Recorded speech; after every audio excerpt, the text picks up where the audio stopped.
going to be talking about his story is called From Survival to Security.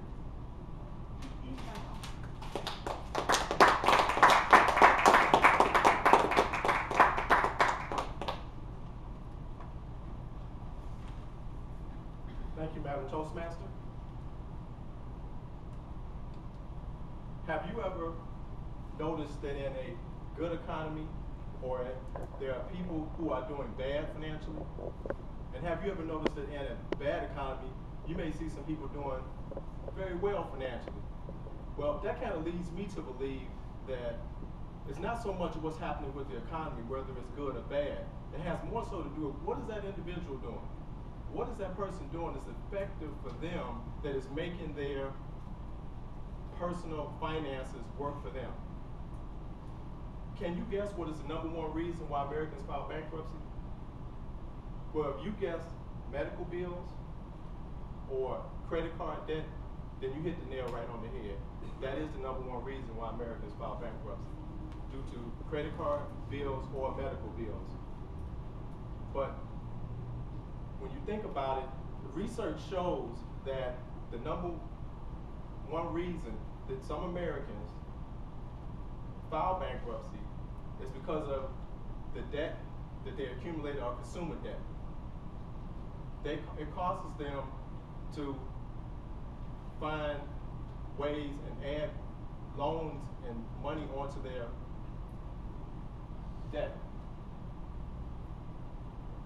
If you imagine, they say the research shows that as far as negative, altering events a person can go through, the bankruptcy is ranked right up there with death of a loved one and divorce. But fear not. There's a book called The Total Money Makeover by Dave Ramsey. And in his book, he lays out 7 ways in which anyone can change their financial situation.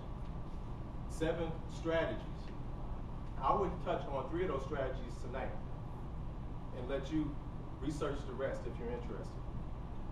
In his first step, he suggests that everyone gets $1,000 and place it in a savings account. Everything else is going to go over into step 2 for right now. But for right now, $1,000 placed in the savings account, and that's going to be your security. And he defines an emergency. This money is just set aside for an emergency. He defines an emergency as hot water heater goes out, medical bill, unexpected medical bill comes up, or if it's time to pay your Toastmasters dues. Those are actual emergencies that you need to save up for. Can you imagine, or have you ever thought of or seen a log jam? Well, a log jam occurs when the lumberjacks take the lumber, they place it in the river, and let it flow downstream.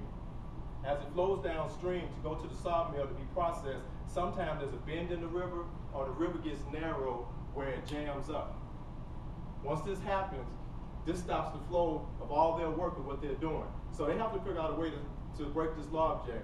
They would do something as desperate as taking a stick of dynamite, throwing it, and blowing up some of their work, blowing up some of the timber so they can free up this log jam. Well, Dave says sometimes we have to do that with our finances. Sometimes we have to dynamite that log jam.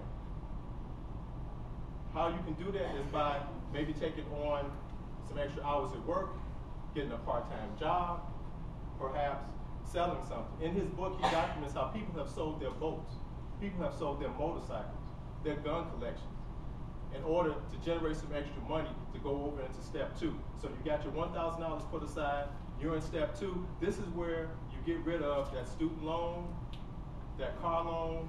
This is where you get rid of that second mortgage. He suggested we line our bills up from least to greatest, and then all the extra money that you accumulate from either having that extra job or selling something, you pay off that smallest bill. Once that bill is paid off, you then move and you pay off the next smallest bill. And the money you were using to pay those bills off, you take that over and you pay off the next smallest bill. It takes, in his book it says, it takes the average American maybe 2.5 to 5 years to pay off their consumer debt. Everything except for the mortgage. But it can't be done with this strategy. Once you have done that, you now are ready to go to step 3. And in step 3, you paid off all your debt. Now you have a surplus of money. Your check looks a little bit bigger now, right? It's not going to pay off that bill or to pay off this bill. It looks a little bit bigger, you have a surplus of money.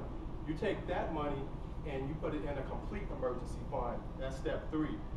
The complete emergency fund, he suggested you have anywhere from 3 to 6 months of monthly expenses put away as your safety net in the event anything comes up.